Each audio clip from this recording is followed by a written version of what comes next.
Nah, ini kita dari analisa gimana POS itu bisnis logiknya, kita nanti bikin data layernya dan sebagainya.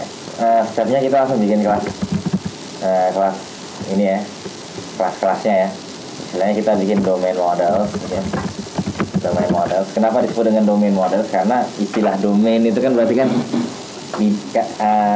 domain itu kan secara harfiah artinya daerah ya. Jadi misalkan kalau orang mengatakan ini domain saya gitu kan, berarti ini adalah bidang saya ya kan. Jadi disebut domain model. Misalkan kita bikin aplikasi tentang POS, okay?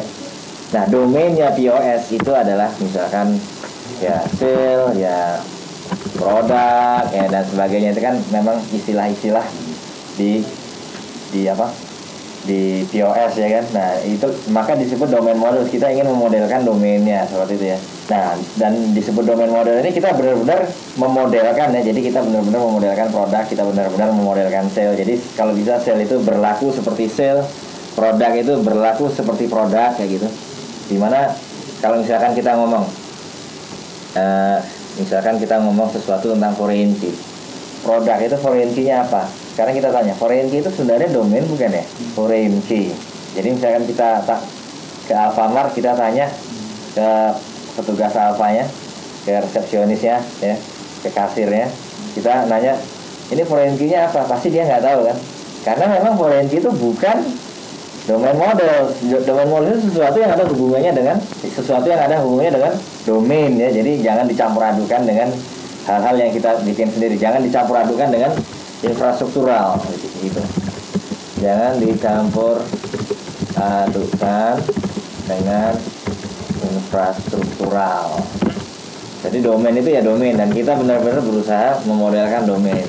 Sekarang kita akan new project. Oke, biasakan gini ya. Jadi biasanya solution name itu pertama kali adalah nama perusahaannya, dot, baru nama project gitu ya. Jadi tayo dot kita apa POS. Nah, kita pertama kali itu bikin class library. Pertama kali bikin class library. Nah, mungkin diketik dulu seperti ini. Defaultnya nanti tayo.post itu akan menjadi namespace kita ya. Jadi nanti kalau kita bikin kelas, nanti defaultnya kalau kita add new class pasti namespace tayo.pos. Nama projectnya apa? Misalkan nama projectnya masih domain model nih misalkan. Jadi domain gitu. Nanti seperti itu kira-kira. Nah, baru misalkan di sini nanti ada kelas. Jadi biasanya solution name itu akan masuk ke dalam namespace. Nah, ini adalah nama project. Nama project kita adalah seperti melihat yang kemarin yang onion layer ya. Yang paling tengah adalah course. Oke.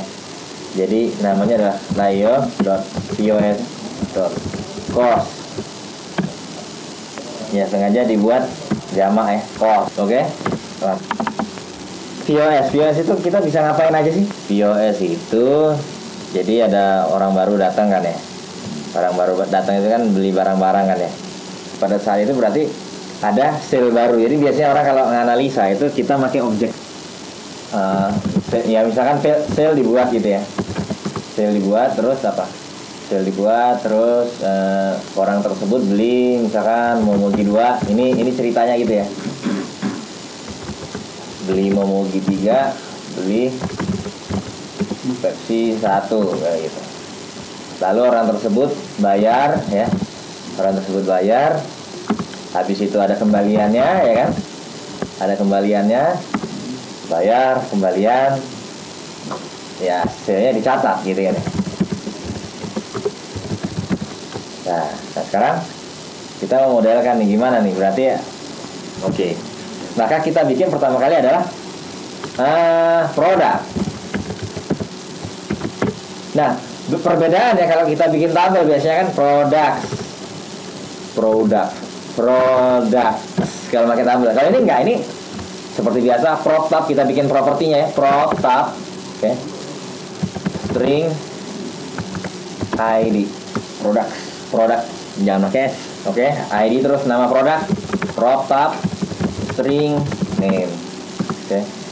Prop tab, desimal, unit price. Ya, mungkin ada description ya. Oke.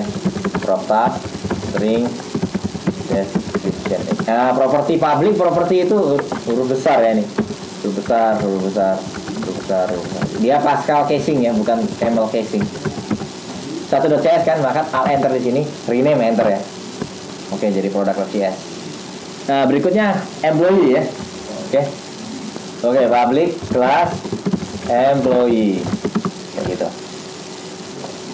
Employee ada ID, prop tab, string ID, prop tab, string name. Mungkin kita akan tambah picture ya.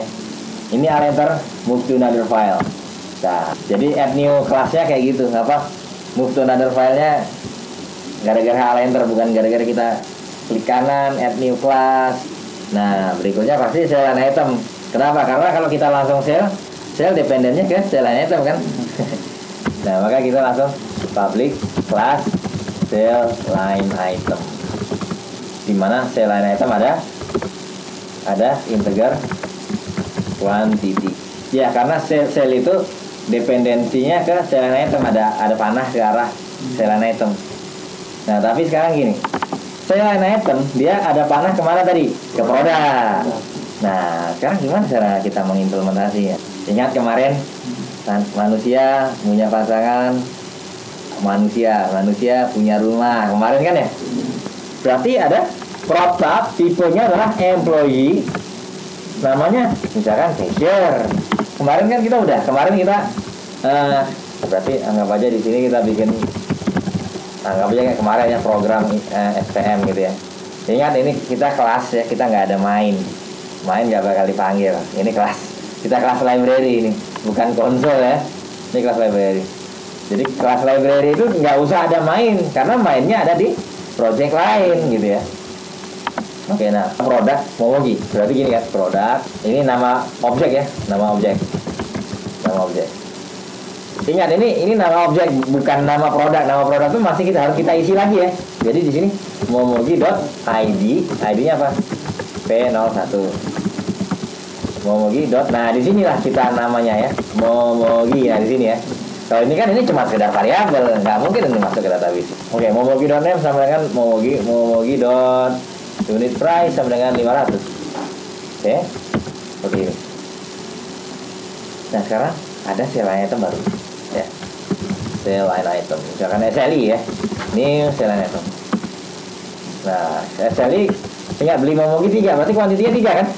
Nah, sekarang kita mau menghubungkan SLI dengan gimana caranya? Kalau kita paradigmanya adalah foreign key, berarti di sini di dalam sel line item ada string employee ID gitu ya.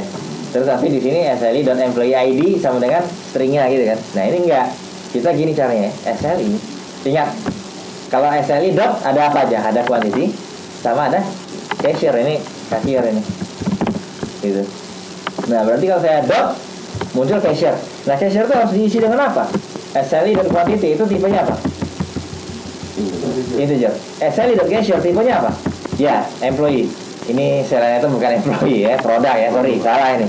Masa selain ada produk. Ini produk ya. Namanya ya produk juga gitu ya. Sorry. Nah, berarti SLI.product tipenya apa? Tipenya produk kan ya? Berarti sama dengan apa? Bisa nggak misalkan sama dengan nama produknya, bisa nggak kayak ini? Produk ID. Ya, misalkan kayak ini, bisa nggak? Produk juga. Yang mana produk? Ini Momogi. Jadi kita ngomong SLI.product sama dengan Momogi. Momogi itu berarti SLI sama produk sekarang berhubungan gitu. Jadi di sini kita bisa misalkan console line ya. Kebetulan kita nggak ada console line, ada ya. Oke, berarti kalau kita bisa SLI.product kan? SLI.product itu kan tipenya produk. Kalau tipenya produk, berarti kalau saya kasih titik muncul juga kan? Titik name bisa muncul kan? Berarti ini SLI.product.name adalah namanya produknya si SLI gitu. Karena produk dan SLI, ingat kemarin referensinya SLI dan produk, SLI.product dan Momogi menunjuk ke objek yang sama gitu. Jadi gini. Jadi cara menghubungkannya antara SLI dan produk itu ya kita isi aja SLI.product sama Momogi gitu. Oke, ini kita hapus ini. Ingat ya, kita udah bikin asosiasi di sini. Public product. Oke. Sekarang ini kita alt enter. Oke, Alt enter. Oke. Tadi berarti kita bikin satu lagi ya.